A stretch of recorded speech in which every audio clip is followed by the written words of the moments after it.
বিমল মন্ডল না, বিমল মন্ডল আমার কাছে করেনি কেন? তার কাছে পেমেন্ট দিকে জামাল প্রেসক্রিপশনটা কত নাম্বার?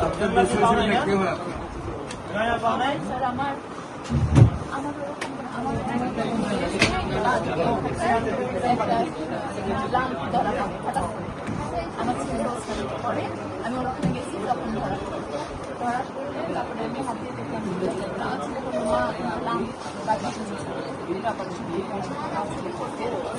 তখন আমি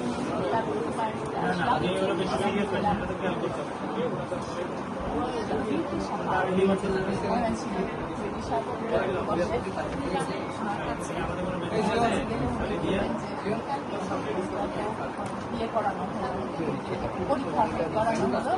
এটা হচ্ছে আলট্রাসাউন্ড করার পরে আমাদের কোনো বায়োপসি তারপরে বায়োপসি তো আমি করিনি, আমি বায়োপসি করতে চাইনি, আমি বায়োপসি করাবো না, ভয় পেয়েছি।